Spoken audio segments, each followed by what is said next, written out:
All our guests for the second half now are in this meeting room. We are now in the second half of the International Forum of the Beijing Urban and Architecture Biennale 2020 Pilot Exhibition. The forum is sponsored by the Beijing Design Institute of Architectural Design and assisted by a special team from Global Knowledge Leifeng. I'm Zhang Li, Dean of the School of Architecture in Tsinghua University. On behalf of the curatorial team of the Beijing Urban and Architecture Biennale, I would like to express my heartfelt thanks to all the distinguished guests and to the audience. It is simply great to have some of the biggest name in our contemporary architecture here tonight to talk about the future of architecture. The theme of this Beijing Urban and Architecture Biennale is Positioning Future, City, Architecture, Art, and Technology. With these words as the starting point, the speakers will share their projections of future and have a discussion together. During the speeches, the audience can write down their questions in the Q&A session, and then it will be played out during the Q&A session after all the speeches. So we do expect some really inspiring conversations to take place. And what we have learned from the first half is that this can be longer than expected. I'm very sorry for keeping all these distinguished speakers waiting for over 10 minutes. Some has already waited for 20 minutes. Our apologies for that. So let's move on to the first speaker of this second half, Pascal Flammer. Pascal Flammer is a Swiss architect and founder of Pascal Flammer Architect. He has taught at the Accademia di Architettura de Mondriso, at Harvard University's Graduate School of Design, and at the Sandberg Institute in Amsterdam, at ETH in Zurich, and at Princeton University School of Architecture. Currently, he is a guest professor at the Oslo School of Architecture and Design. Ladies and gentlemen, Pascal Flammer. So, hello, thank you for the invitation. Can you hear me? I guess you can, right? Yes, we do, loud and clear. Good. Well, thank you for the invitation. And I have to say, I was very impressed of the first part. I had the glimpse. I saw the first part of the kind of the power and the rigorosity of how to fight basically climate change issues. I realized, I mean, there were mainly, let's say, like two ways, the idea of integration of nature, and also the idea of lowering the energy consumption to run buildings. And I think a third part that we could introduce also into discussion is the idea of reusing of existing materials. So that basically, we could reuse materials in order to use less energy to make those new materials. We are currently working on a big housing project here in Switzerland based on this idea. Unfortunately, we're still in a lot of problems, also mainly legal problems on how to deal with question of guarantees of specific products.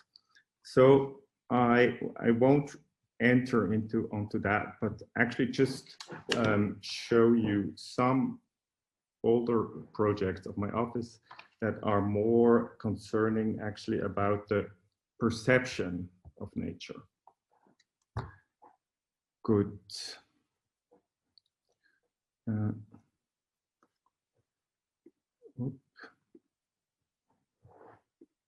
Sorry.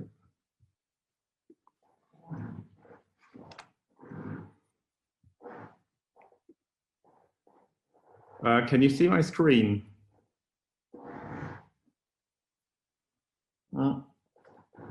So the first project is about Actually, as I said, the perception of nature, so understanding a building like a tool, or like a camera, or like a means that can actually perceive the outside in different ways.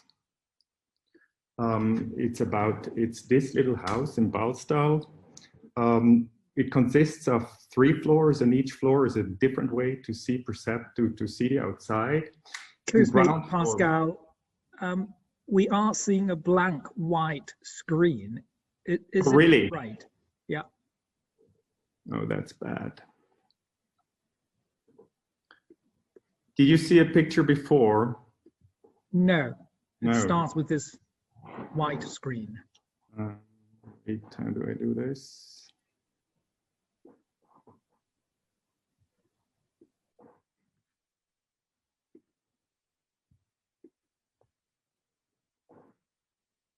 Does it work now? Yeah.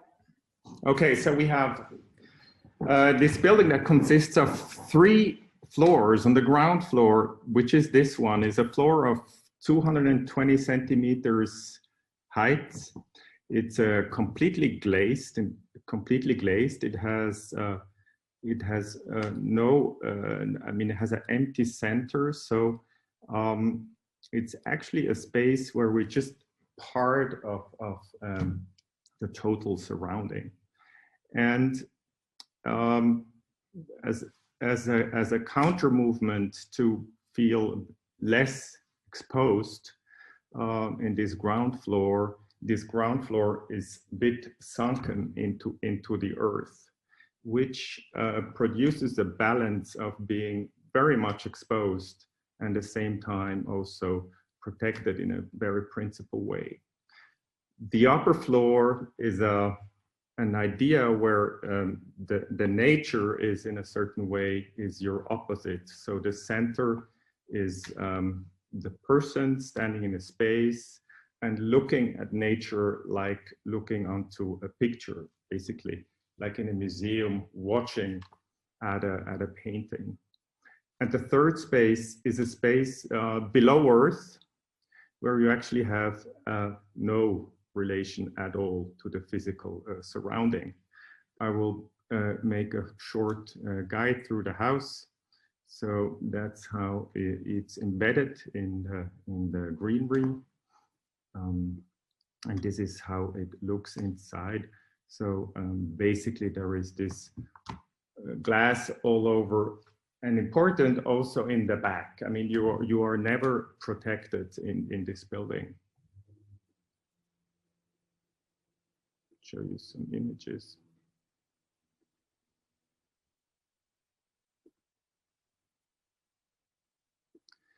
And then in the upper floor, which is in the section up here, we have a plan that is almost like organized like in a military way, a very strategic, simply cut of the plan into 4 equal pieces. And here, that perception of the outside is, as I said before, is a vis-a-vis. It's kind of it's like a painting. And you walk from one space to the other around or along the glass. Like this.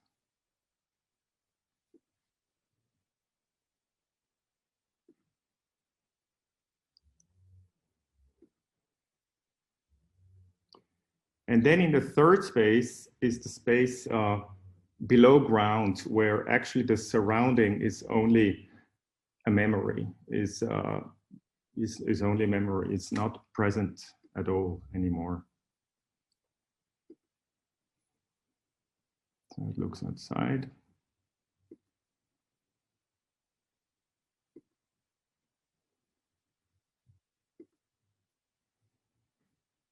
Good. The next building I would like to show you is about the very small and about the very large. And it filters out the middle scale. It's a building where you cannot perceive the building as objects anymore. And there is another topic, which is kind of the idea to take away indication of time. So all details in buildings that indicate time have been removed. As a consequence, it is built in an insulation concrete, where insulation and concrete is in the same material, which produces kind of floor plans without any layerings or indications of details. And in section, as you see here, the building is on a slope. You either perceive the sky and the sea, or since it's on the slope, you're so close to the building that you actually only perceive the very proximity of the building. So almost like the handcraft, the way it's done. Also, the way the building is done actually is kind of almost like in the Roman method. It means there are no strong gaufrage to hold the concrete. So it will have a very expressive traces of how the building has been done. You approach the building through the roof and go down these little stairs, enter a little garden, and from here on come to a main space that itself is divided into two spaces, which is one a spring room with 4 central windows, and another room which is the summer room that has no windows. The bedroom is hidden by the fact that the stairs starts 5 steps earlier, and you cannot see actually any connection downstairs to the sleeping room.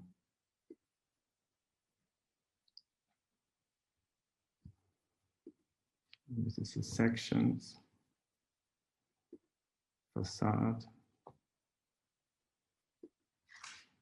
And this is a model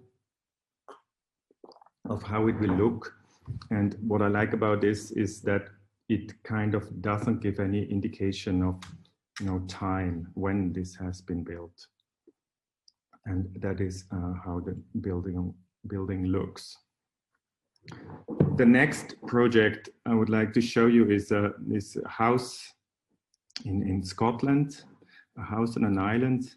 And the interesting part of here is that on this island, there are no trees. It only has rocks and water. And this entire building is on these two topics, on rock and water itself. And there are like two main spaces. The one space is the space on rocks, which is accentuated by this one wall that produces the rock wall. And the other space is the sea space, which is kind of a very abstract space that faces the abstract of an infinite sea. This is how this floor plan looks, and how this building looks. The next project I would like to show you is actually a student project that I made. It's a building it's a 3 floors building, all out of concrete, 3 floors above ground, stairs in the middle, 2 stairs actually placed on top of each other, and it produces the following spaces. On ground floor, the pillars are in the middle, which produces like a 60 times 60, 50 times 50 by Maas, a very open connection to the outside. And that's also the place you can take up the stairs here or here and enter this first upper floor where the pillars are on the corner, producing a very defined space. If you take the stairs to the very top, you will end up in this kind of floor plan where again, the perception of space is defined by a wall and a very clear direction. If you place all three floor plans on top of each other, you realize that they're like three very different ways to perceive space. And structurally, I find it's interesting that this space and structure is very much correlated. So structurally, we have the core, we have 4 cantilevers. These cantilevers hold this roof plate, and in order that it doesn't bend through, it's fatter in the middle. The lower plate is held up by this cantilever and the other one. In order that it doesn't bend through, it's actually pulled up by a traction cable. And the plates in the corners, in order that they don't fall down, they are pulled up by a cable. And the only pillars that are really actually on compression are the pillars in the middle. This produces a building that is, on one hand, a very simple building. At the same time, I think it produces a various of misleading of the reading of the building. I mean, it could look like almost like a Greek tripartition building. It could also look like a maison domino with the pillars and plates, but it ends up kind of being none of them. The last project I would want to show you is a rethinking of how to use steel in social or in housing, and some thoughts on working and living at the same place.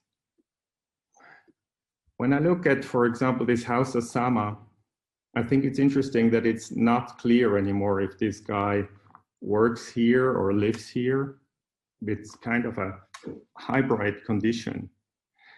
Same with Francis Bacon's atelier. It's clearly on the top of a housing, but he uses it for working. Also, Louise Bourgeois' offices or houses have a kind of this identity between living and office. Or similar happens in this kitchen or in this bedroom.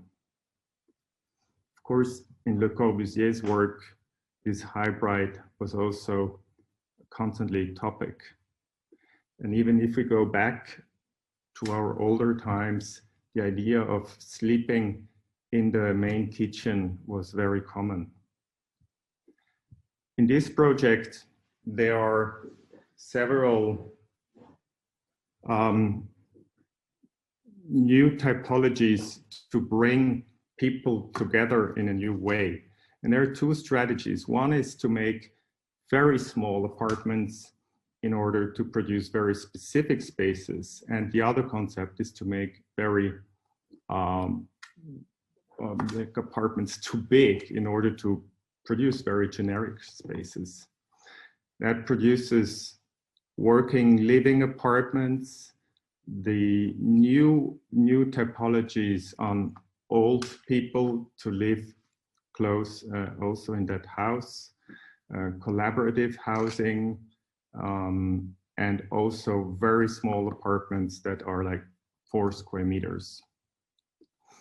Another basic change is the idea that usually our sleeping rooms are on the facade, are on the periphery. In this project, they come to the core, whereas what is usually in the core, the bathrooms, go to the periphery. This produces on ground floor this kind of empty spaces that can be working or living.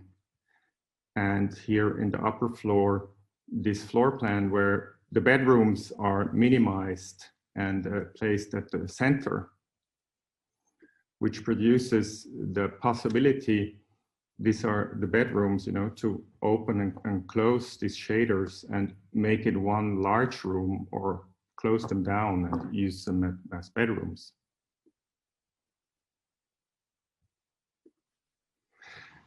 This is the typology for elderly people. It's the idea that they have themselves, each one has its own bedroom, but actually they can close their doors and suddenly start to have a larger communal space. That building also has a very large communal area. Then we have apartments with 6 bedrooms on 45 square meters, basically simply by reducing the bedrooms to just the beds, and then use the community to have a bit of a bigger communal space, or to produce like very small apartments. That is a construction section, again, with the idea to kind of use the in-between climate as the meeting rooms. And it's built out of steel, which is according at least to Swiss regulation on engineering, but also on fire issues and sound issues. It has this kind of slabs every 7 meters, and that is the construction detail of that building. It has this metallic walls that have a fatness of 2 centimeters that can be placed very efficiently on top of each other, and then simply this wood or this floor pieces can be hanged in.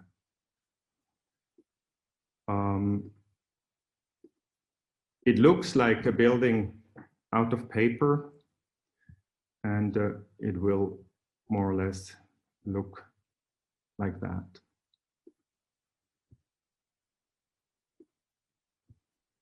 That's it. Thank you. Thank you, Pascal, for this brilliant presentation. It reminds us that the future might not be a break, but a continuation of the poetics and anthropomorphism that has made architecture so great. Thank you very much indeed. And our next speaker is Raul Marotra. Raul Marotra is an architect, urbanist, and educator who is the founder principal of the Mumbai and Boston-based RMA Architects, and is currently the chair of the Department of Urban Planning and Design at Harvard University's Graduate School of Design. Ladies and gentlemen, Raul Marotra.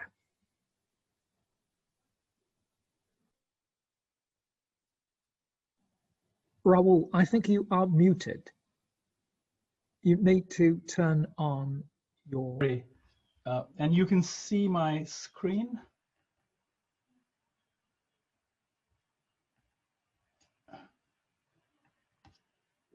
You can see my screen now? Yeah, thank you. Thank you very much, Zhang Li. And thank you for this invitation. Wonderful to be part of this conversation. I'm going to sort of share with you really a provocation. I'm not going to show architectural projects, but in a sense, perhaps it might provide an armature of questions that I think what Pascal ended with is very much the kinds of answers I think my provocation might suggest, perhaps. And so I'm kind of picking up on this issue of flux. And I think the notion of flux, which is movement of people and change, and I kind of encompass in this what I would call slow flux and very quick flux. And so therefore one can look on this temporal scale at even climate change as slow flux. and there's demographic shifts, etc., which happen on account of climate change or on account of conflict, which are sort of in between. And of course, very quick flux is natural disasters. And I think this is something that's going to sort of have to characterize our imagination of what the urban might be. And this movement of people has been historic. The extent of it sort of increases with time. Sometimes it is in a context of conflict or resistance. Sometimes it's sort of with much more porosity. And so I'm going to just pick up on some of my research in India and share that with you. And the question, again, in the context of flux, what really is even the urban when we talk about India? And India becomes relevant just because of the scale. It is beginning to position for us in our discussions as a profession, an extreme condition, because it's 1.2 billion people in limited land. And what does this mean? So the urban in India is defined by 3 criteria, which is a population, a town that has a population of over 5,000 people is urban. It must have a density of 400 people per square kilometer, and it must require 75% of the male population to be in non-agricultural employment. Now, this is really ridiculous, but of course there's a history to this in terms of the way the census was structured and the politics behind it, which I don't want to go into. But unless these 3 criteria are met, a settlement is not deemed to be urban, which means it doesn't get the support in terms of infrastructure, etc., patronage, even governance systems. And if you use these 3 criteria, India has about 7,523 towns that are deemed to be urban, that have a municipality, that even have amenities in terms of social infrastructure. But if I start unpacking and deconstructing the criteria and looking at it through each of those single lenses, it actually gives me a completely different reading. So if I took the criteria 1, which is a minimum population of 5,000 people, this is what India looks like. It's 47% India urban in 2011, and it's something like 32,000 settlements that are over 5,000 people. Some of them even go up to 100,000 people, but because they don't meet the 3 criteria, they're not deemed as towns. And so we are sitting on an urban time bomb, because there's something like 23,000 places that are between 5,000 people and 120,000 people that are treated like villages, which means they don't have the amenities, and therefore the implication on public health and a whole gamut of issues is enormous. Now, if I take criteria 2, which is a minimum density of 400 people per square kilometer, then Kashmir to Calcutta, 200 miles wide, is the world's biggest megacity. I mean, the density of Greater Houston is 240 people per square kilometer. So this is consistently over 400 people per square kilometer. So it's quite mind-boggling where you see the concentration of what might be urban places. And if I take the 3rd criteria, which is 75% of the male working population in non-agricultural labor, actually very little of India is urban, because most people are doing both things and they're moving. And so this is what I mean by flux, which is really actually a safe approximation would be that about over 200 million people are going back and forth between what are called urban places and the hinterland on a seasonal cycle. And the real proof of this was that when the pandemic hit, in 2 weeks, 30 million people had a reverse migration, and that was just 2 weeks. So that was a very good barometer on the extent of actually this flux that sort of exists. And so you see how you get 2 diametrically opposite readings of what is the urban, depending on the criteria that is used. Now, of course, our research is looking at rice growing areas, looking at the rail network, trying to predict where people are moving from, where this pulse and flux exists. Look at the wheat growing areas and seasons. It's a completely different sort of movement. And anyway, there are many criteria one is looking at, but basically, I think it's more convincing than ever that this flux is enormous, and it has a massive implication not only on how our urban imaginations need to be kind of articulated or reimagined, but of course it has an enormous impact on even architectural imaginations, housing typologies, etc. And that's where for me what Pascal ended with was stunningly interesting in ways these new imaginations can be permeated. So what does this sort of result in? It results in really us as a profession very comfortably organizing the world around us in these binaries. because they become actually easy to propagate in a sense, and it starts beginning to create a whole lot of these sort of polarities. And when this flux hits the ground, what really happens is what we see in most Indian cities, this kind of disparity, this sort of disjuncture between meaning and form. So, you know, people living in what you're looking at as the favelas are often employed in the formal sector, but they live in what is the informal city. And you see people in those high-rise buildings, including the world's biggest house there, who often are engaged in very informal economies, but they live in the formal city. So actually meaning, form, meaning, and these binaries that we organize the kind of condition around actually completely blur. They are not consistent, and therefore I believe they're not productive. I call this the kinetic city.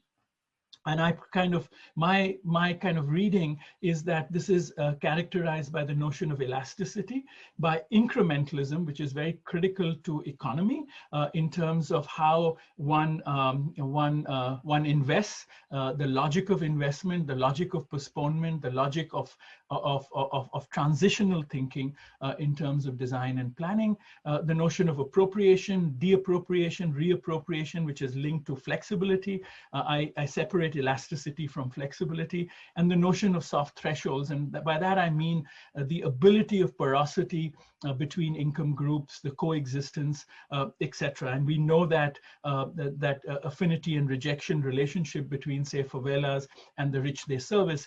And so these soft thresholds actually intrinsically exist, and I think must be kind of recognized. And for me, this diagram, I call it the 5 stages of squatting, which is these incremental moves by which somebody even establishes themselves in the city, and over maybe an annual cycle, it becomes the logic by which the city is made. And the appropriation, reappropriation, deappropriation of space, a regular street in Mumbai, 10 days for a festival, it gets appropriated with a community hall. At the end of the festival, it disappears and the street recedes back to anonymity. Or the way these great maidans or open spaces in Mumbai are used. This is cricket, and as I call it, this wonderful Indian game that was invented by the British. And these are sacred spaces in the city. And in the evenings, weddings wrap around it. And you see the cricket pitch no one touches, because that is really the sacred spot.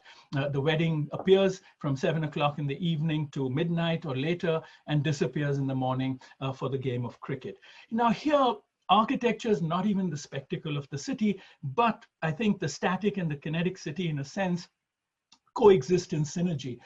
You know, this festival mobilizes 5 million people on an annual basis, and when the 300 such large idols are immersed in the sea, the memory of the city dissolves. It melts away in the water because these are clay idols. So there's no method to encode the memory of the city here. It's an enacted process. And so this is quite opposite from the notion of architecture as the central spectacle of the city. And I was fascinated by Alejandro Zaera-Polo's presentation, where he talked about the skin and how little actually architects have to do with it. This I call the landscape of impatient capital, because capital is the only thing that sort of drives this so compulsively. Architects get reduced to form givers. Vendors take over the decisions in terms of the technology, which we are way behind on, honestly, correct? And so what does this mean in terms of coexistence, where even the smallest actors can coexist with the most powerful players, I think becomes an important provocation. This I borrow from my colleague Joan Busquets, where what has happened is really from the traditional city where you had urbanization, plot division, and buildings, to the garden city where urbanization and plot division actually collapsed and building was separate. Housing estates that are developer driven today, actually all these collapse because the urbanization process, the plot division, and the building is delivered as one. But today what we are seeing in most parts of the world is the opposite. Buildings happen first, plot division, which is regularization of urbanization, and then urbanization through the deployment of infrastructure. It's a complete flipping of the process. And so what does it mean? And so I think it challenges the idea of the city as a static and stable entity, if you for a minute believe in flux being something that we need to pay attention to. And therefore, what do the precedents become? The precedents then can't be what we see broadly speaking in the global north. We can't see precedents where architecture is the single spectacle of the city, where architecture is the instrument by which you organize the city. And this led us to study the Kumbh Mela, which was called Mapping the Ephemeral Megacity. This is the largest gathering of human beings on the planet. 7 million people live here at the city for 55 days, and 120 million people visit it on 5 sacred days. It happens at the confluence of the Ganges and the Yamuna, and when the waters recede on the sand bank, a very light city is produced to house 7 million people. And it is ephemeral, and it is a mega city because it's over 7 million people. And these are 2 images I took in October on the top when the water is yet there, and as soon as the water recedes, they have 8 weeks to deploy a city for 7 million people. It's a city that's built using the logic of a grid for its deployment. Every street on the city goes across the river, so it is a bridge for every street, therefore for every neighborhood, which means it's incredibly robust because the river can move, but the city's integrity stays. It replicates all the infrastructure of a regular city in terms of social as well as physical infrastructure, manpower, 10,500 sweepers. I always say this was the cleanest Indian city I've ever lived in. It has administration. It is, in comparison to Manhattan, quite sort of comparable. And that's what would happen if Manhattan had a bridge with every street going across. You'd have a completely different deployment of density as well as connectivity and mobility, but also the imagination of movement of human beings in space. And of course, I'm going to share with you 2 things very quickly. This is a lecture in itself. One is that the entire city is built out of 5 building materials. It's a kit of parts. That is everything above the ground. And so deployable, constructible, deconstructible. And so it is actually the logic which is replicable. It's not about being unique in terms, it's a very simple logic, but it produces very unique forms in terms of scale, just using those 5 materials. And that red stick that you see is 8-foot tall bamboo, which is the basic module, which ramps up into large temples, into large megastructures, into community halls, which are then clad with fabric, which produce all sorts of spectacular architecture. The second thing I want to kind of touch upon is the governance system, because I think, here the point I'm making is, what are the precedents we could look at if we want to deal with flux? And I think, so I've taken the architectural components as one, and the other is governance, which is more abstract. We call it policy, we call it, other forms of instrumentalizing governance. But here, this is a drawing which shows all the governance things that kind of happen. But what's most important is governance here is on a temporal scale, which means the power structure changes over the year when they plan for the city. Most of our cities today, actually our governance systems are more archaic than our buildings, and we don't recognize this. And that's the reason we are not prepared for flux, because for flux, we would need a completely different imagination, even in terms of the governance structure. And so here, it starts at the beginning of the year with the chief minister and the top politicians. It moves to the bureaucrats who become in charge. The politicians, only one person is reported to. During implementation, the whole hierarchy shifts to the bottom of the circle. And during the days of the festival, this man who is the commissioner can go outside the circle to get subcontractors. And so by the end of it, he is the man who is in charge, is reporting only to 1 or 2 people. So it's very nimble, it's not bureaucratic. And at the end of the festival, when they offer gratefulness to the Mother Ganges, within a week, the city disappears, leaving only these mats. And then in June, the monsoon arrives and every memory of the city is removed. And it is, just an imagination. It's ephemeral. But it is formal, it's intentional, and it's deliberate. Because when we see, we have to also detach the images of the informal from what's formal. So if I showed you images of the city, you would say, oh, this is an informal city. It looks like an informal city because it's temporary materials. But I would confidently say this, that in the context of India, besides Chandigarh perhaps, and maybe 10 other cities like Jaipur and others, this is perhaps the most incredible example of a formal, intentional, and deliberate deployment of resources to make an urban system. And that's what's remarkable about it. Now, is this a one-off? At the behest of my friend here on the screen, Alejandro Aravena, we expanded this for his Biennale, where we asked the question in the center of the Biennale, does permanence matter? And that was a provocation for architects because, you know, is ephemeral a serious category to look at? And so for the Biennale, what we did was we expanded this categorization, and we also created a whole taxonomy of looking at ephemeral for transaction, refuge, religion, etc. Now, I just sort of want to end with how one is extending this. I'm sort of currently working on the question of sanity and equity through sanitation infrastructure. And this is a very interesting map we made. We took 10 diseases. I mean, here you're seeing 5. We took cholera, water shortage, we took child nutrition, we took malaria, etc., and we mapped it. And it was all very clear where this was occurring. And what you really have is what we call the global north is actually a minority world. It controls 73% of the world's economy, but only has 14% of the world's population. And where all of this happens, we have 86% of the world's population, and we have only 27% of the world's economy. So this is a massive imbalance, and it's an imbalance where the most important metric is human beings. So that's why the global north, south, developing world, etc., is problematic today. It is really the metric of the human being that will become central to our discussion and what our responses and imagination will be as architects. And this is a map that inspired this map, which Dutch architects made for the Rotterdam Biennale. And what's interesting is all the contested borders, whether it's the Mexico wall that Trump wants to build, or it's the Australian border, the borders that you see between Korea, North and South, and China and Japan. These are all the most contested borders that map exactly on this division between the minority and the majority world.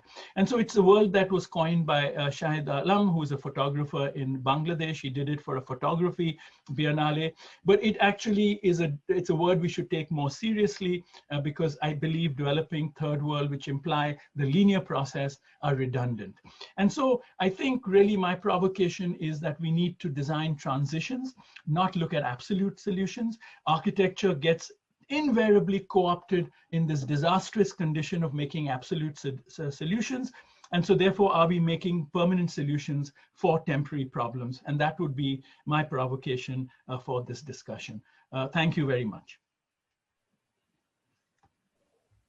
Thank you, Raul, for this wonderful presentation.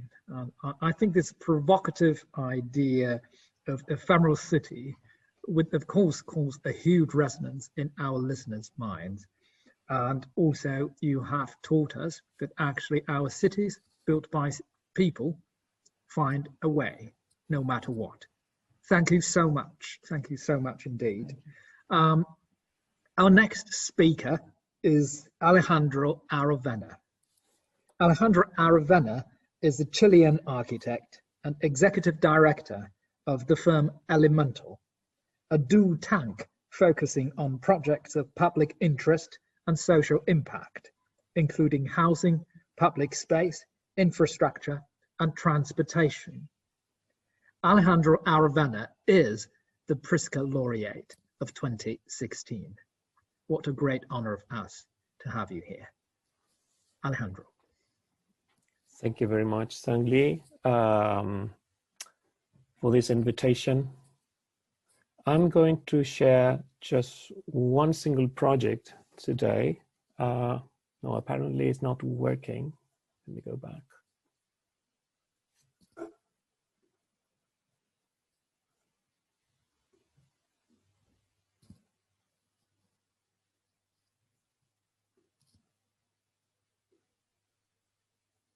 Can you see it? Not yet. We are seeing a wide screen. So I need maybe the help from Pascal. What did you do to... So I'm sharing screen in principle. Yeah, okay. Now? Good. So the single project I would like to share with you today is the headquarters for the Inter-American Development Bank in Buenos Aires, Argentina. It's an institution based in Washington, worldwide institution like the World Bank, but for the Americas, North, Central, and South America. And they're planning to have the new regional building in Buenos Aires. And I think this double condition regarding the question, the future for architecture and the future for cities will be both being a magnet and the bomb. A magnet because cities will keep on attracting people. You see here two versions. In the former world, that magnet translates into density, height, and the expression of capitalism. For the informal city, it's another magnet, people coming to cities to look for opportunities of work, health care, education, recreation, and of course, transportation. At the same time, if we don't perform well, cities, because of this concentration, will become ticking time bombs, are already ticking time bombs. In the case of Chile, that bomb already exploded last October, despite, in principle, having a healthy economy. So I guess that the future for architecture and cities will be about being able to deal with four crises. The sanitary crisis that we're living today, that has had economic consequences, economic crisis on jobs and work, an environmental crisis, and maybe that's the case for Latin America, a social crisis, riots, anger, resentment, when inequalities are expressed so concretely and on a daily basis in our cities. So the single project I'm going to show was trying to deal with all these forces at play. Wanting a new headquarter. The IDB, the Inter-American Development Bank, doing business as usual, would have chosen a plot in any of the financial districts of the city. But the biggest project they were financing was the upgrading and sanitation for Barrio 31, which is the biggest slum in Buenos Aires, 50,000 people, just in front of the formal city. And I think we do have these cases in many places throughout the world. Dharavi in India, 1 million people in front of the financial district. And we have all these tensions coming together in space in many situations. The financing of the World Bank plus the IDB of plus 400 million is to bring sanitation and property rights, the rule of law, into the informal city. I mean, there's two recommendations that we've been asked to follow in those last months, you know, stay at home and wash your hands. Well, what if you don't have a house and what if you don't have running water? So the most simple thing for the say the global north is not necessarily being able to be followed in the informal world, in the majority that Raul was making reference to. So a quick look at this Barrio 31, there's 50,000 people slum, half of them is immigrants at the very core of Buenos Aires. It started as a low-level, one-story high slum. It has been consistently growing over more than 100 years to a point that you now have apartment buildings of 6 stories. The most important highway in the city running in between above, and this is the 6 stories high density that the slum has achieved. People living not only close to that highway, but actually underneath the highway as well. And not just housing. I mean, a full economy, a parallel economy of jobs, commerce, even informal educational facilities. Of course, what you see in these pictures is that the scarcest resource in informal cities is not money, but coordination. If every single individual does their own best possible, then they cannot guarantee common good. And that applies to infrastructure for accessibility, circulation. Well, no wonder public space proportion in between private land and public land drops to less than 1:10 in informal settlements, where you informal cities can measure 1:1 or 1:2 ratio. So everybody claiming and trying to do their best, even if well-intentioned, cannot guarantee common good. And that look for opportunities of families, but at the same time creating social conflicts like gangs or drug trafficking are the kind of forces at play that we are dealing while looking for improving our quality of life, but then having to bear very bad living conditions while coming spontaneously into cities. So in a very bold move, the Inter-American Development Bank said, well, what if we build our main building in the slum? The particularity of this slum is that all those 50,000 people go in and out through one single bottleneck, one single entry point close to the train station, and people have to walk for 1 hour to, they cannot even afford public transportation. They walk in average 1 hour to the jobs that are offered by the formal city. Actually, the formal city workforce comes from here, exactly what Rahul was showing in his presentation. And within that hour, of course, you can imagine the amount of anger, resentment that begins to accumulate at the same time that you're dealing with the opportunities that the city concentrates.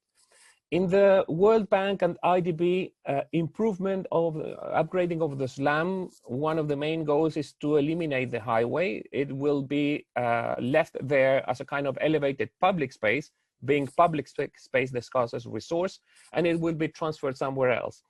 But if the problem was eliminating barriers, well, we thought that the most important one was the river of trains, how the city calls it, that prevents people to directly walk from the slum to the formal city. Actually, there's no connection, and there's this huge barrier. So, trying to improve the development of the slum, the IDB asked, well, what if we place our own headquarters inside the slum? That is already a very unusual, unexpected, counterintuitive move, particularly for a bank based in Washington. But the president of the bank said, well, it's true that we're a bank, but we're a development bank. So while building our own headquarters, shouldn't we measure and test the amount of development that this project may be able to trigger if we follow the same criteria that we use for financing other projects of infrastructure or sanitation of highways or energy or whatever it is? So let's submit our own building to the same procedure that we use for financing other projects.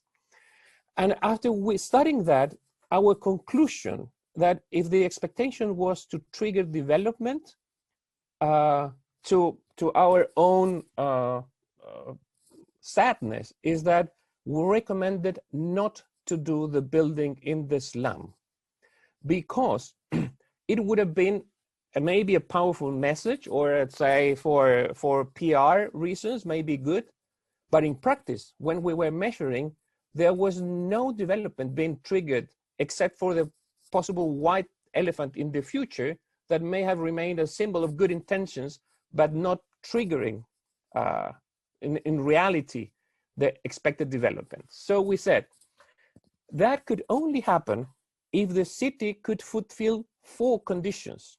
I mean, doing the building just like that in a plot that it's given to you won't trigger development unless the city does 4 things.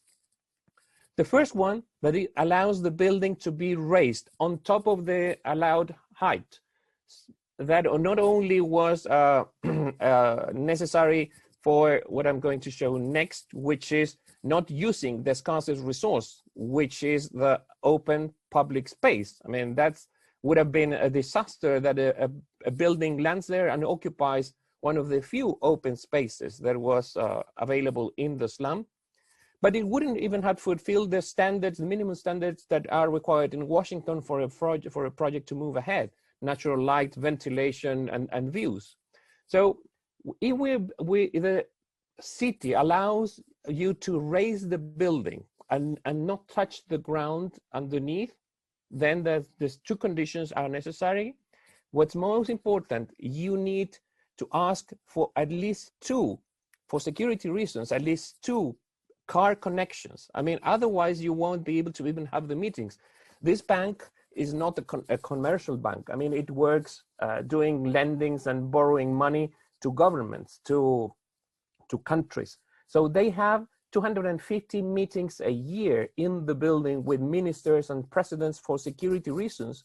You have to have escape routes, and to mention a very specific request for the bank. But in addition, your workers, I mean, how do they come in and go out at work? What about at night, security issues? So at least a pedestrian connection, direct pedestrian connection should be done to the formal city, to public transportation, so on and so forth. The problem that the city had not the money nor the jurisdiction to be able to operate there. So we said, well, don't do the building unless, and this was the tipping point in the project, what if the building, instead of asking for 4 conditions, the building is the 4 conditions? So we said, if we put the square meters that you're planning to build anyhow, not in a plot inside the slum, but as a bridge in between the formal and the informal city, by not touching the ground and actually just the railroads, you have to be elevated for the required clearance. The part landing in the formal city takes advantage that on the other side of the railroads is the convention center, and the parking and public transportation is the subway, actually. So it's a national connection. Also is one of the escape routes for security reasons. Your security experts may give the benefit of the doubt to this project. On the other hand, it will touch the slum, but given we have to leave 18-meter free clearance, we'll have to have mechanical systems to go on top of the bridge. What if you allow people to use your own vertical circulation system so that this bit becomes a pedestrian connection from one side to the other one? We're talking about a 240-meter long bridge with a central span of 110 meters. So when working with SBP, the German structural engineers with which we were already working for a project in Qatar, they said, fine, we can solve the structure of 240-meter long bridge with 110 meters span. The problem is not the structure, it's the vibration. Because in a bridge, you don't realize you're in a car, but it vibrates. It will be very uncomfortable for working on top. So even though it was counterintuitive, they said we need weight. So we put a park on top of the bridge to the weight that was needed to lower the vibration, and that it was improving. That was the scarcest quality of life element that the slum was missing. So as you see here, the escalators on both ends that also had the structural capacity to stabilize the building inside is mainly a big truss within which the bank was expected to work. And the interesting thing, and while measuring value here, and this is how we use the bank's own method of measuring value. In the current situation, within 1 hour, people walking, this is the amount of opportunities of health, education, cultural recreation they have access to, and mainly around 300,000 jobs. By building the bridge and creating this shortcut, within the same hour of walking, you multiply by 4 the available work offer, health institutions by 10, education, and the same numbers. And so these, in the end, I would say, are the kind of operations one may use to dismantle the social ticking time bomb, make the opportunities available to cities. That's why they even came to the cities in the first place. So it was not an easy sell for the board in Washington. This is how it looked at the ground level. But given we have to be at plus 18 meters because of the train clearance, this was an easier way to sell that the view of the city. And once you frame that with the structure, the beam, inhabited beam of the bridge, they kind of relax, and there was a moment of relief in the board meeting in Washington. But then, of course, the amount of development that was able to trigger, not only for the slum, but also for the formal city. This is a beneficial, a win-win situation for the both ends of the social structure of society. And again, the way you walk, that same hour, not walking through infrastructure and waste, but through a park. Luckily enough, we're coming from Chile, from a very seismic country, and Argentina has no earthquakes. This was finally some benefit for us, and this is how we expected the building to look like. One just minor thing had to be solved.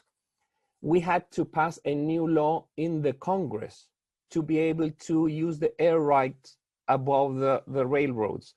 On the jurisdiction of the city, you can build whatever you want. This is a city land, but the national infrastructure is as a country level. So it's a federal structure that requires a different law. The problem with Argentinian politics is normally the government of the city and the government of the country are opposing political parties, so they tend to block projects each other. And we had a 2-year window of opportunity because the president of the country and the mayor of Buenos Aires were of the same coalition. And they calculated they had an advantage of 2 votes to pass the law. So we submitted the project in a first reading and in a second reading. And to everybody's surprise, the new law for using air rights above national federal infrastructure won 42-12.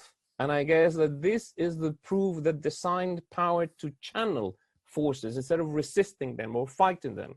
How you can use synthesis of design enabled to bring into agreement the kind of forces that are, under pressure in the cities was what I guess that it was a kind of to everybody an unexpected outcome. So even more unexpected things have happened. The pandemic, new president in Argentina, just a new president of the IDB appointed by Trump in Washington. So we're again in a moment of waiting what would happen. But I guess that even with that, the new law was passed, is if not the bank, other institution now may be able to bridge over infrastructure to connect the informal and the formal city. That's it. Thank you. This is absolutely fantastic, Alejandro. Extremely powerful project, extremely powerful idea as always. The empathy and the passion involved in design like this are simply irresistible. Thank you very much indeed, and all the best to the future of the project and to that law. Fingers crossed. Okay, so we move on to the last speaker tonight or this afternoon, Winy Maas. Winy Maas is a Dutch architect, landscape architect, professor and urbanist. He is the co-founder and the principal architect of MVRDV, an interdisciplinary studio that works at the intersection of architecture and urbanism. Winy Maas is also Professor of Urbanism and Architecture at the Delft University of Technology and Director of the Y Factory. Ladies and gentlemen, Winy Maas. Wow, thank you very much, Zhang Li. Thank you, Rahul, Alejandro, and Pascal for your wonderful lectures. And I see a new kind of architectural movement here going on, a kind of new SIAM, where we share probably certain kind of objectives to handle certain problems in the world. I will share you my screen. I hope this works. Can you see it? Yes, fine. Sang? Okay. I would like to share also one project, but it's called Green Dip, and it's somehow kind of aggressive action to add oxygen to the planet and maybe to kill some viruses. I would like to share today, of course, your a special day, a report basically from Rotterdam, where the depot has just been, say, primarily opened, especially on the moment of Corona crisis, just to go on with economy, go on with being together on a 1.5 meter distance. So you have seen it maybe somewhere in some of your newspapers lately, and also the New York Times gave a kind of heads up for this, because somehow this building created a nicer skyline than the New York one by enlarging the Rotterdam skyline by coincidence in this way. Some of you might be already shared what happens today and yesterday on Instagram and other media. Here you can see it, what we try to do at the moment in Rotterdam, a small, open public facility to open actually all the archives and share with you and everybody the beauty of the hidden treasures. But of course it's a refrigerator, and it has no windows almost because of the. So we try to make the building relatively small, have a kind of a forest on the roof, and somehow a reflective environment, so that the park and the city somehow becomes bigger as such. So what happens, then just a couple of hours ago, walking over the street, seeing the mirroring effect of you get 2 sunsets, 3 sunrises gratuitously in every apartment that surrounds it, and how it somehow starts to engage with the city by not looking similar to any building. It simply wants to be. So here a phrase of the doors, how they are, as we speak, are at the moment closing because of the time which is there, and how it then opens itself again in the evening, in the night, in the morning, in the coming time. The true opening of the building is not this weekend, but will be in a year from now, after having installed all the art, all the treasures of the Dutch population inside. So we can take from there a journey through the building, which is basically a sorting machine that you can see here, a glimpse of it, and then reach the roof, where we can share not only Rotterdam, but also a kind of instant mini forest, where I hope that we can test basically the species, how to make it higher up, like Stefano also is doing in Milano. And I see Alejandro also trying to make a jump on this, to create like a space for people, but also a space to breathe as such. This will be coincide with the next year also with a massive plantation of a forest that surrounds it, so that we can here imagine a kind of resurrected forest in this mirage or mirroring environment that we try to create. That's this weekend. Tomorrow I will be here in Amsterdam, because I have to try to sometime to work on this CBD, which is quite an ugly element. I mean, it resembles pieces of Buenos Aires indeed, and it is but what to do with that. So we are given this volume. You know these rules. You make a plinth and some towers on top. And only thing which we could do is basically erase the towers in such a way with a scripting tool, so that we can make bay windows and cavities that allow for plantation, but also for stairs, and that bring you now in the nearby future from the bottom to the top, so that somehow we can imagine this kind of green valley. Here you see a model of it, how we convinced the environment and the client to make that kind of breathing act as a kind of also taking simply the architecture of the CBD, but carve it away to give space for what I think is a green dip. So some renders that help to that, and how it can look to the soccer fields next door, turning it into a kind of a stage set under construction these days. Where this is currently happening now, and where we can start to see how the stairs are coming up, how we can carve out the building and add things for any apartment and any, say, function as a mixed usage building that ultimately lead to this kind of proximity of people and plants and animals that are then, say, carved into this building.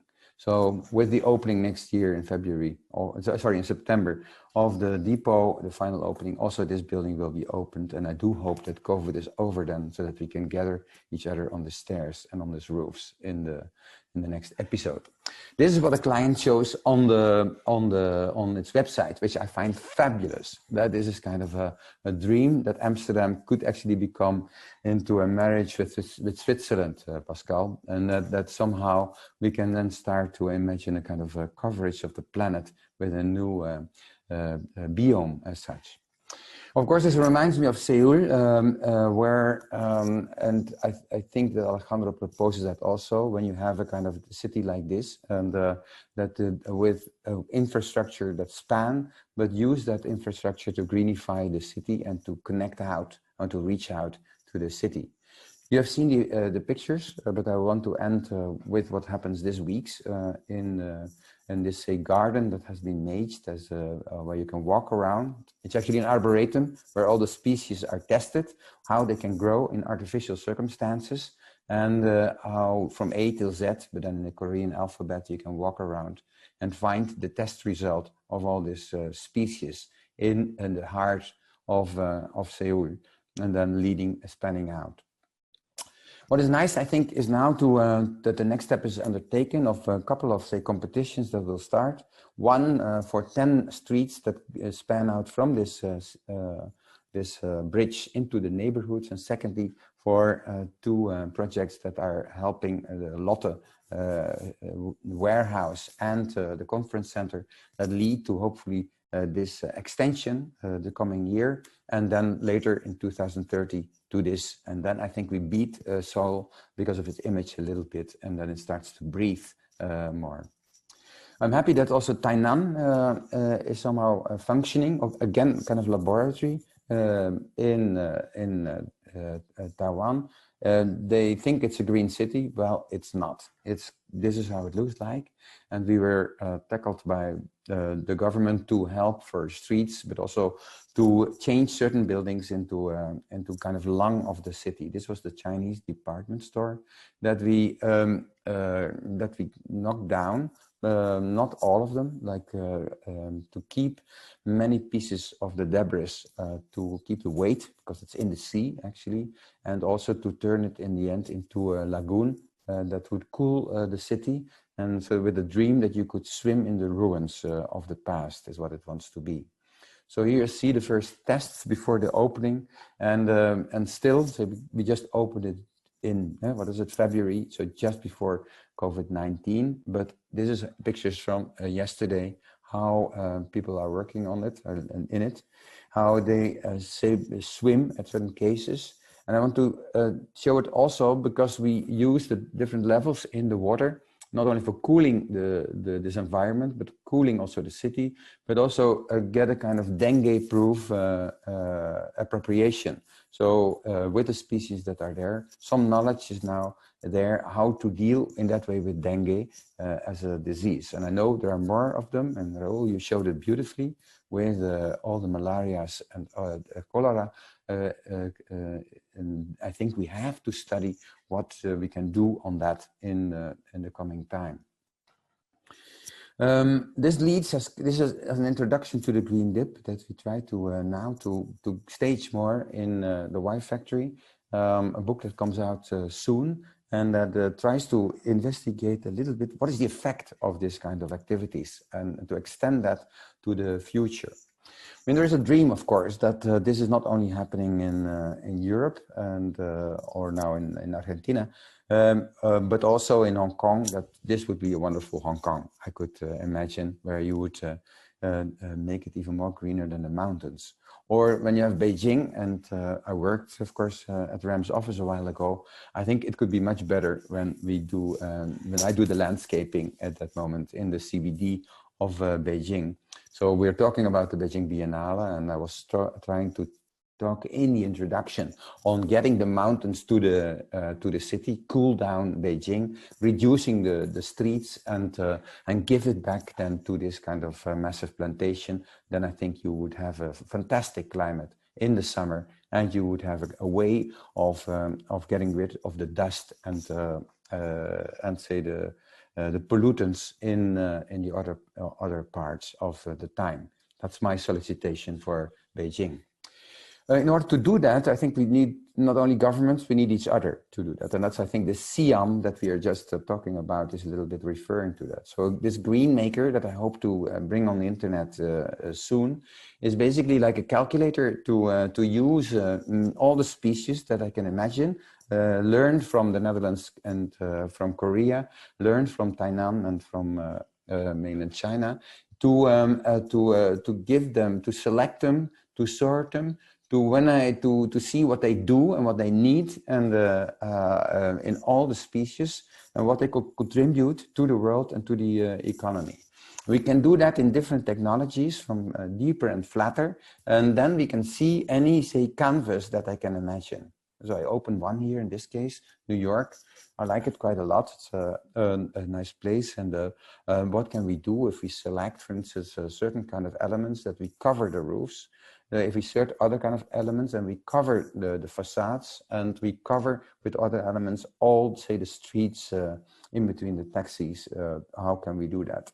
Then you have a Manhattan, which I would like much more in that way, and that would actually produce cooling. It would be a cooler city at the moment, to help to generate some kind of contribution. So it goes from, I would say, egoism in that way, which has dictated Manhattan, to a certain kind of we-goism. It gives responsibility to the city and adds to something more than this kind of individualism that is there.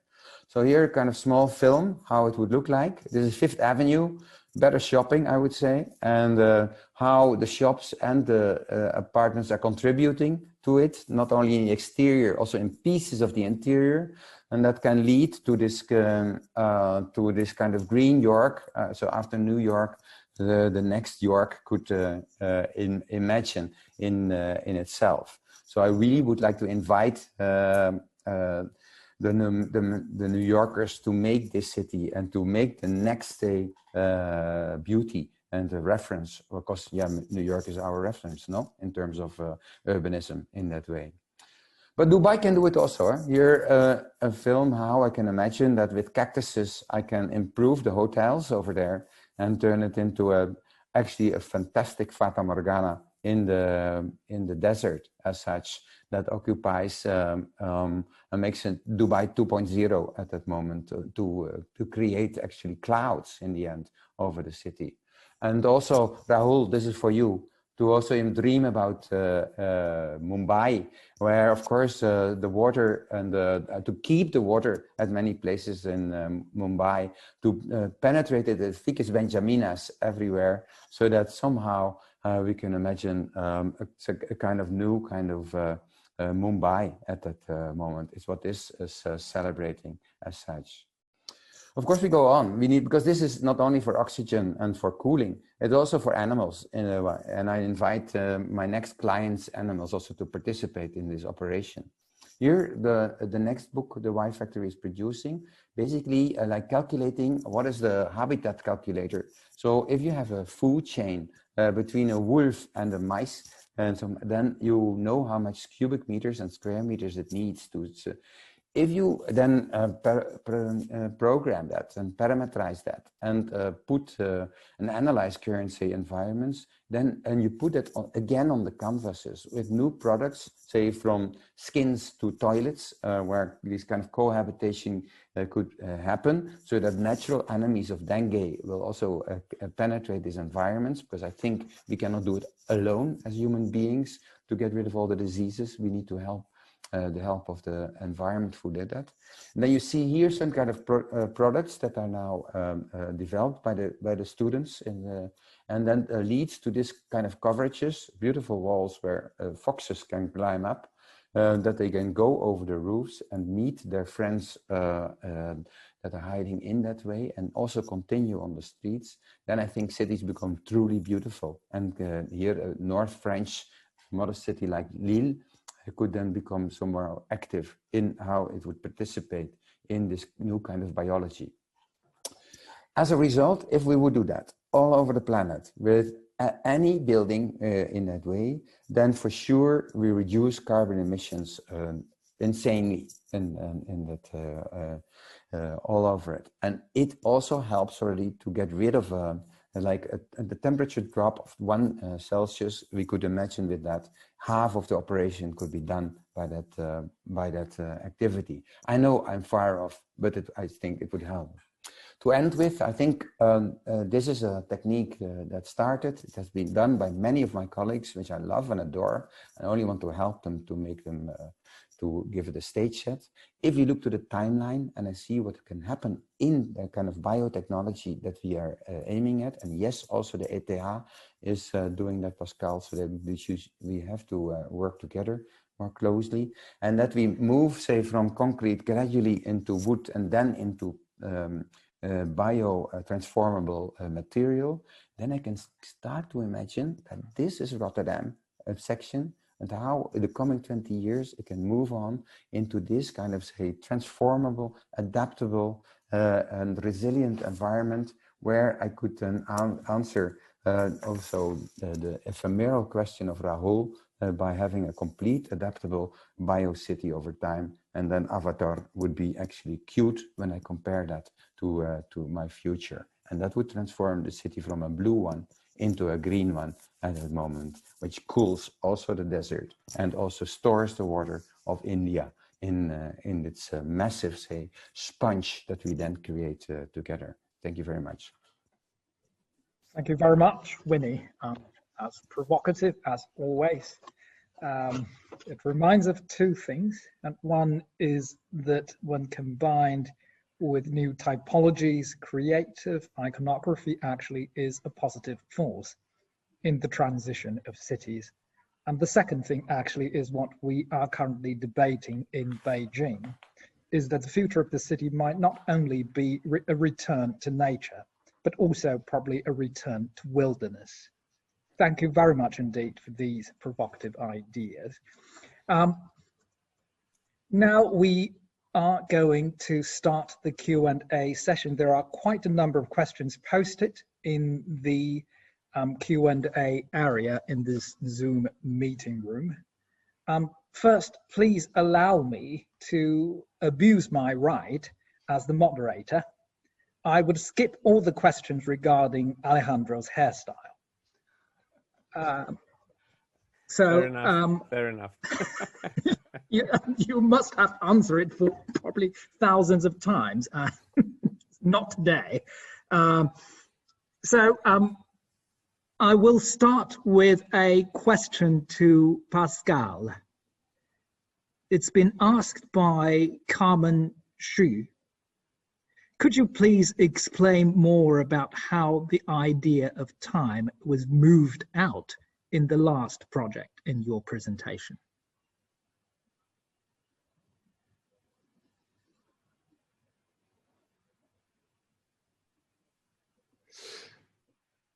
Yeah, well, I guess it was not really the last project I showed, but eventually there's this building in concrete. I mean, basically I don't know if it really fits the discussion we're having here, but the idea there in this project is that that building does not look like a contemporary building, because I think most of the contemporary buildings built in northern Italy look very ugly. And basically because they look new and basically the way they look. So I tried to make a building that looks very old from the beginning. And to make it old, there was kind of two reasons. One is I tried to take away all the like the light switches and every little plastics that indicates time. And the other one was that the material of the building itself already looks like a ruin. So it looks like that you cannot really date it.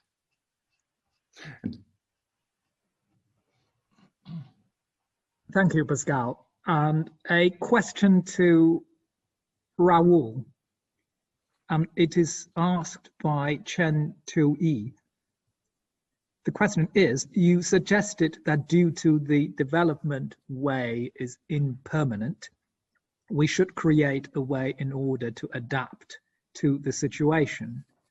So I would like to ask, could we imagine or not in the future temporary architecture, such as houses made by container, will be a new fashion in India and other developing countries? Well, I mean, I think my provocation and suggestion is not about, one or the other. It's not about either the temporary or the permanent as solutions, but how one deploys them strategically and makes space for both of them. And I mean, my argument was really that permanence is not the solution, temporality or temporary is not the solution, how we find that middle ground. And I mean, I think the way to understand it, which is what has been very inspiring by the presentations collectively, is through also looking at how each of those questions are asked at different scales. And how those feedback loops are created. And so for me, I mean, if you took the smallest scale, I think I was very inspired, as I've said already a couple of times, by Pascal's, last project, because that sort of addressed just taking the typology, but kind of creating feedback loops which inform other ways of living, for example. I mean, I think as an extension of that, and in relation also to Alejandro Zaera-Polo's presentation about the two lines and the complexities that lie between them, which technology drives ahead of architects. For me, Winy Maas's Amsterdam project is very inspiring, because what he really does is he thickens that envelope to accommodate the green. And so it's not about just cladding that's driven by vendors, but it's an architect actually modulating space there to create an other kind of performative dimension to the facade, right?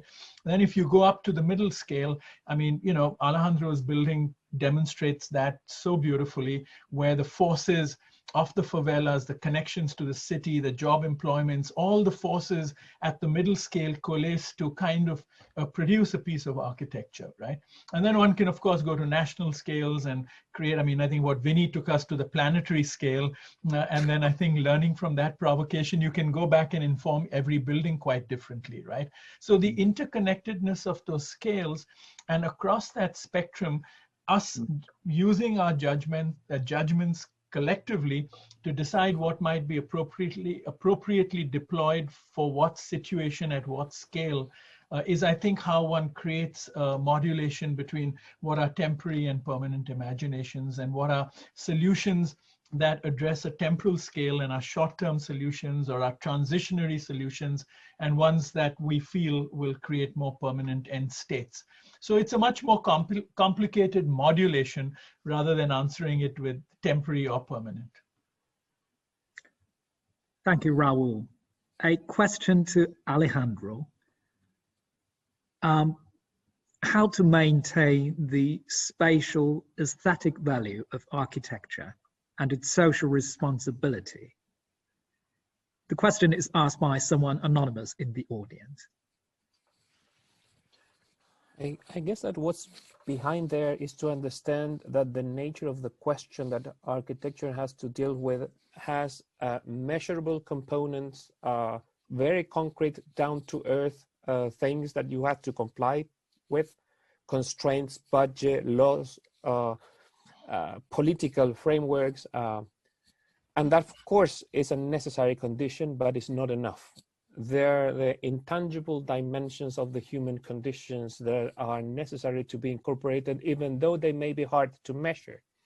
Actually, these may be the most important ones, because the emotional, the symbolic dimension of architecture is at the very core of these forces that sometimes can become violent. I mean, you can prove that economically you're not dying out of hunger, yet the inequalities, the fear, the fear that the pandemic triggered, or the envy that inequalities triggered, or the ambition in a good sense that is a big driver. So these emotional dimensions have to be integrated. And if there's any power in design, that's the power of synthesis. The more complex the question, the more the need for synthesis. And I guess that architecture can offer to society that at its very core, what we've seen in the presentations today is the ability to synthesize complex issues and organize information in a proposal key. like when doing a sketch, you know, when you're sketching reality, is not all the lines that you see. It's the few that are more fundamental. If you drew everything, then you would have a black page. So you have to pick up what's more relevant. And I guess that strategic capacity of understanding what of the reality, anchored in constraints and restrictions, and understanding and speaking the language of how the system and the world works. But then if you only fall onto that part, then you may fall short. On the other end of the spectrum, thinking out of the box, I mean, thinking about the potential and possibilities, but if not anchored in the reality and procedures, then you're going to be the crazy one just doing funny stuff. How to balance the two expected dimensions, to know what you're talking about, understanding constraints, yet not being only a consequence of that, imagining a possible future. And for that, I would say architecture's synthesis capacity, the fact that you can show how it looks in the future, not only for aesthetic reasons, but to be able to capture decision maker and civil society's imagination, may be a way. Thank you, Alejandro. A question to Winy, and also asked by someone anonymous. How did you solve the flare and the glare issue of the first project using that highly reflective surface? Wow, that's practical. Okay, we know we have been monitoring the amount of dead birds in that building to see how much will die against the mirror. The curvature of the building, the building is curved, so everything is double or triple curved of the glass. And we compare that with the straight building on top in that way, and with a building next door, a glass building, to see that. The amount of dead buildings in the neighboring buildings was substantially higher than the curved buildings. So somehow now with biologists, the curvature helps that the birds go just away before they are going to attack the building. So that's one. Secondly, the glare is also monitored. So that's very right. There are positions in the city where, say, actually people are not allowed to look into a garden next door, which is run by psychiatric institute, and where people should not look into that. There's also like an inverse glare, you can say. So we made like a cloud on top of it with a film, so that to monitor exactly the spots where you don't want to have a view or where you don't want to have glare. And that adds a kind of a nuance to the positions where you want to have glare, namely extra sunrise or sunsets, and where you want to have this kind of mirroring aspect.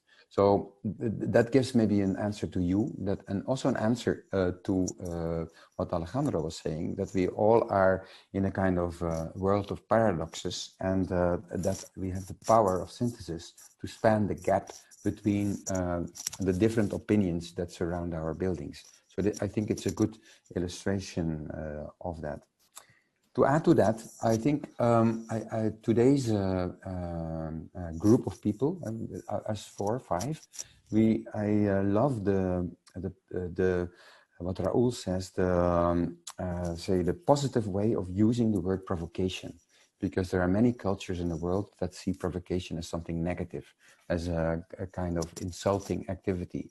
I think today's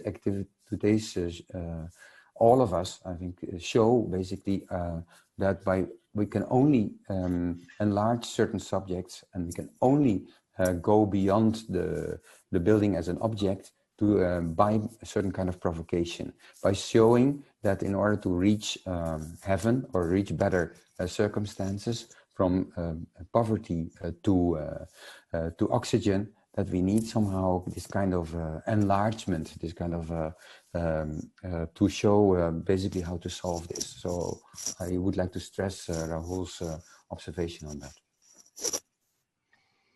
Thank you, Winy. The following question is being asked to Raul and Alejandro at the same time. It has been asked by David Blankel, He said, I am a Guatemalan student living in Spain, but I am aware of the different limitations of the societies of the third world countries, and even more in this kind of life we have now. For a better development for the people, it is important for different environment professionals to be part of the politics or the way we can plan the future. How can we integrate between different types of societies to help each other? As Raul said, we are the majorities of the world, but we are not the ones who make the decisions. As Alejandro said, in these different times, not everyone has access to prevent to what is happening. It is important for architects. Is it important for architects to take part in this?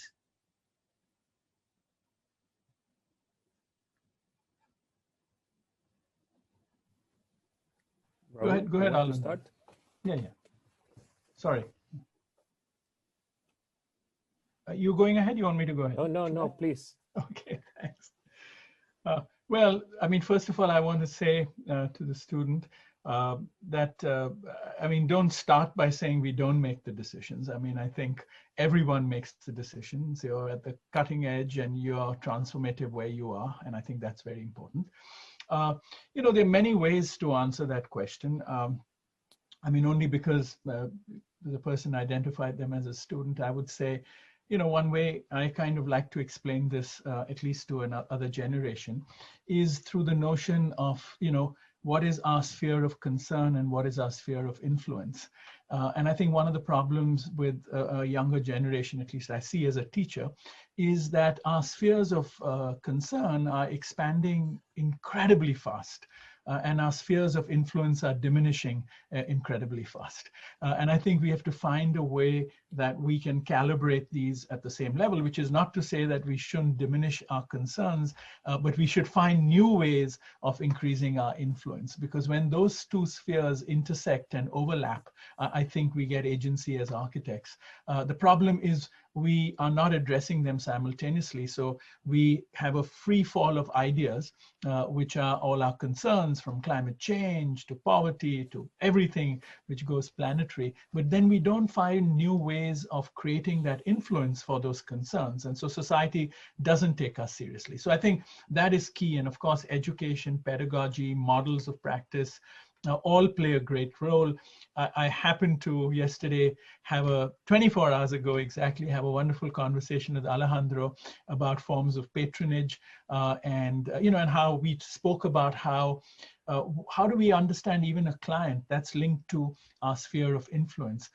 And we have to start unpacking even the entity of a client because, and I mean, just to simplify it, I'm sorry to be repetitive, I'm apologizing to Alejandro, is, we have a client is actually a patron, it's an operational client, it's a user client.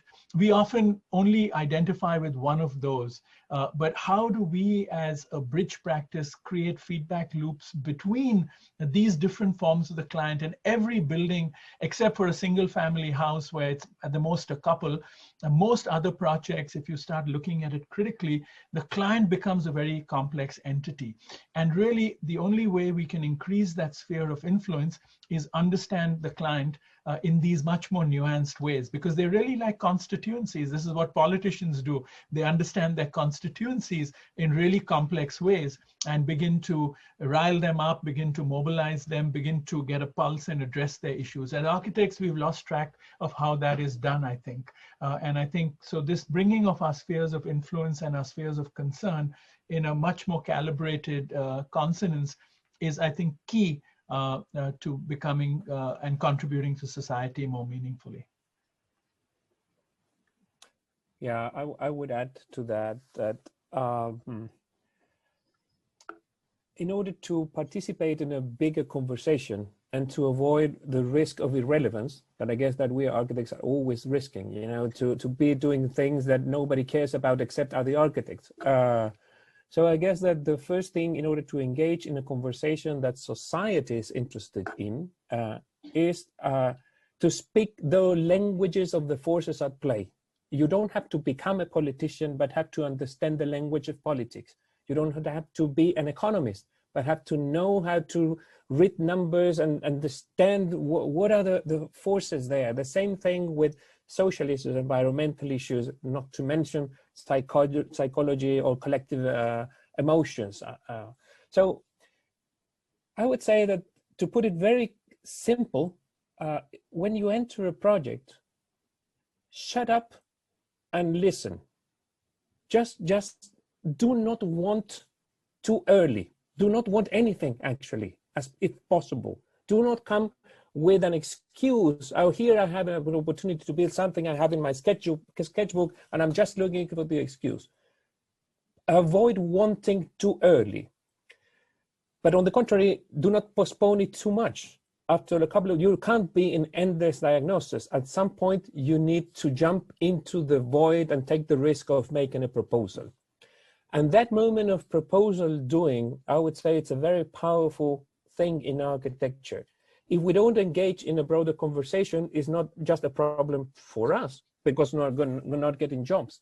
It's a problem for society because complex issues require some tools that are able to deal with complexity. And design's power of synthesis, I was saying before, is one of them. It would be a pity for society that we do not participate and come and participate in a bigger conversation with a powerful tool that is at the very core of our practice. So once you've shut up, say something meaningful. That's how I would put it. Thank you so much, Alejandro and Raul. Next question is to Winy. It's about the use of computers. It has been asked by Xie Yantung. It seems that Green Maker is a great tool to help city designers with their green landscape. However, do you think the ecosystem is too complicated to be simulated by computers? How do we convert those computer algorithms into real life in terms of getting the world greener again? Thank you for the question. This is, if there's one useful meaning for computation, is then that we can use it as a mirror to natural science, and that we understand more and better all the complexities of the world. I think the sanitation measurements of today are, say, stressing that in that way. Can we mimic? Nah, that's the complexity, is indeed huge. Can we make mistakes? Yes.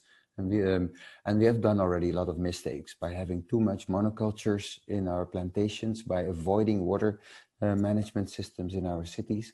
So there is and we can only through this kind of extended knowledge, say, make that better in the future and create hopefully a constructive balance again between urbanism and the planet. So I would plead therefore for a massive, say operation of universities to understand that better, to collaborate with biologists and geologists to make that models, that computer models, to make that software, to understand that better. I think we are already a little bit late on that, and I expect. Raul, maybe you can help at Harvard a little bit, but that we can push that situation stronger, so that we make this kind of labs that can make that better. But there's a world to go in that way. We can. It's not only the management that we can understand through that. It's also in the end also the maybe a new materialization that we can compose out of that, from the nanotechnology to, see what I already said, from to lead it, the concrete of the current times, to a kind of biological material. So also that can help to explore the knowledge of biology and of ecology as such. And yes, it's complex, but yes, we are not stupid, and we have a lot of facilities to do that. Thank you very much, Winy. A question to Pascal is from Jenny. It's a very tectonic question. I like the concrete walls you've created, which I can feel the calm and the peaceful emotion the building delivers. The question I have here is, if we want to create a very natural and elegant concrete wall surface inside the building, and since we do not want to use any coating materials, what concrete material and application method would you suggest?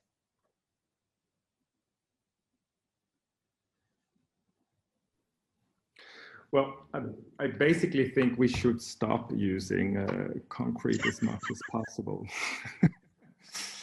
And I think, I mean, I was talking in the beginning of the lecture, I think we haven't talked about reuse. I think it would be interesting to reuse existing buildings as such already and eventually continue them. Or it would be interesting to reuse pieces and eventually reassemble them. And then eventually we can use concrete again. But I think it's a bit, as Winy says, I think we need new materials also. We need new techniques. I also think, by the way, we should look at new typologies where we just use less square meters per person used. We also need low high tech in buildings. We need new ways that we just use less energy to run our buildings. And the entire issue on sponge cities, that we have to try to find a way to keep the water at the place and let it evaporate in summer. I think that are kind of some key elements on a very concrete way of how to build on the level of materials. Thank you, Pascal. We have about a dozen more questions in the list, but I'm very sorry, we are running out of time. So we will ask a question to all the speakers that have been asked by many people already. Since we are running out of time, so maybe may I request each of you to answer this question very briefly. The question is, post-pandemic city, what changes are we going to see? Maybe we start with Winy.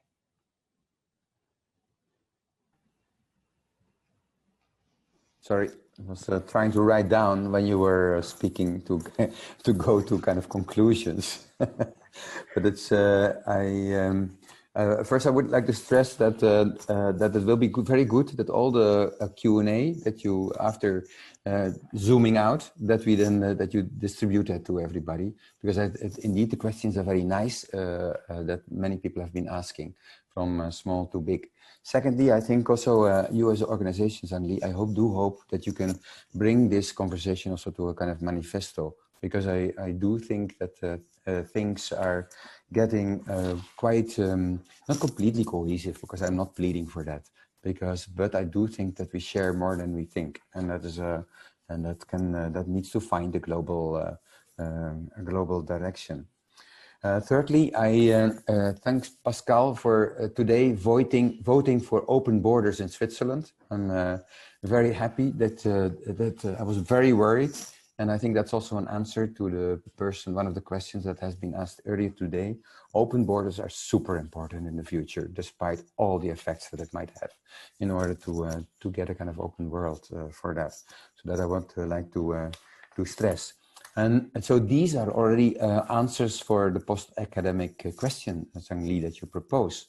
Because post-academic means that we have to find environments where we can be sanitary, where we try to make it in all levels healthy as much as possible, that we somehow team up with all the virus researchers that are over the planet to see what kind of cities is needed to facilitate that in that way. I'm also aware that when we have found virus killers, that I'm afraid for the hedonism that can suddenly appear. Party time becomes then again over the planet with all its, which can lead to insane momentums as such. But the best thing we can do is, while talking today also with each other, to construct, say, of that, to construct that city and that world where we can, which becomes greener, which wants to solve the bigger problems of today. So we cannot concentrate only on the post-COVID. We have to do it now and speed up. And it has been said by many that maybe some of the COVID issues have actually stressed the need for a healthy and green city. So let's not wait for that momentum and do it now, even in this virtual situations that we share with each other now. But I'm very happy that such a wide group on every time zone in the world now, that we try to somehow connect. I'm aware it's the next Coca-Cola advertisement, like share the world, but it's and a bit cheap in a way. But that's what I notate as such. Thank you, Winy. Pascal. Well, what I find interesting is, in a certain way, this COVID and somehow concludes in moving less on every aspect, and which kind of reflects quite some ideas we also talked on, you know, that the climate change issue. And I fully agree with Winy Maas, you know, talking about that exchange is actually more used than ever, or more, I don't know, more used than ever, but it's really used, that we commonly find solutions together. So again, I see kind of a strange, not a strange, I see a contradiction in somehow becoming quite local, and also a very big need of exchanging. And I think, for example, this Zoom meeting today is a very good example of something that eventually also came out because of COVID. Thank you, Pascal. Rahul. Thank you. No, I mean, I think a lot has been said. I think just building on these comments, and I think somebody said earlier that you know, once COVID goes, probably our work relationships will change, but the cities will kind of go back sort of to normal, or that was a speculation. And I think if I were to frame it, and again, building on these comments, I would say the fundamental change is going to occur in the way we imagine the home and the home in the world. And by that, I mean, I think the home has already, at least for me personally, but I can see it, has gained a value and a preciousness which is immense. I think for all of us, we are blessed that we had that as an asset, let's just say, but I think we've also realized how valuable it is for humanity. And so the whole conversation about what that means, I think we have to resituate. I think we took it too much for granted. And as I've described it, the home had become the transient place and the world had become our most stable entity. In the COVID, it has reversed. The home has suddenly become very stable and the world has become transient. Just in the fact, as Pascal said, we are having this conversation and we'll at the end hit leave and we'll all disappear into space. If we were doing this in Beijing, we would have had a wonderful meal and spoken for hours after that to each other. So somehow the world has become, but that offers a possibility and it offers a great potential. And I think Winy touched upon this because he took us to a planetary scale. It allows us to connect in new relationships. It allows us to work on new forms of the common, and it allows us to now solve problems in a completely different way, which is not bound by nationality, not bound by hard borders, but is much more fluid, and hopefully something will come out of it, while the home will, I think, become stable.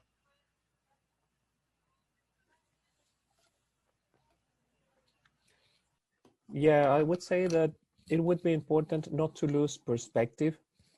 We already live in post-pandemic cities. Pandemics has happened several times throughout the history. And this is just another one. So we're already learned. I mean, sanitation, access to water, introduction of ventilation. So we have learned already. This is another lesson that we had to incorporate. So it's not new. In that sense, I would say that the force of coming together, we are a gregarious species, and that will still be a very powerful reason for living together. Maybe small definitions. Overcrowding is not the same thing as density. Density is fine, is not a problem. Overcrowding is something to be avoided because it's a death threat. So these kind of nuances are the ones that we will have to integrate in our vocabulary. And the same way we understand that an earthquake or a tsunami is a recurrent phenomenon, well, pandemics are the same way. The key is that where do we shelter? Where do we go for the moment of peak in the threat? That we do have shelters in earthquakes, or we prepare ourselves for tsunamis. Well, the same thing for pandemics. If we will have to go back again to our house and wash our hands, well, make sure to have a house and have running water so that we're prepared until science advances and is able to bring us all back together again, because in our very nature, I think, will still be the need to physically meet, face-to-face contact, and that's how humanity has advanced, by meeting, and we will have to make sure to create the right conditions for that. Thank you, Alejandro. I would like to say we are coming close to the second half of this forum. If the first half of this forum was marked by optimism and technology and innovation, and the second half is actually marked by deep reflection and resilience. Thank you very much for your insight and empathy that has brought us back to the architecture's relation with the entirety of humanity. I'm sure everyone in the audience will leave this Zoom meeting a little bit smarter than 3 hours ago. So thank you very much indeed for enlightening us. We can't do a round of applause like we are inside an audience hall, but I'm sure the biggest reward would be that we will see each other face to face very soon again. Thank you very much indeed, and goodbye. Goodbye, everybody. Super nice. Bye-bye. Bye-bye. Thank you so much. Bye. Bye.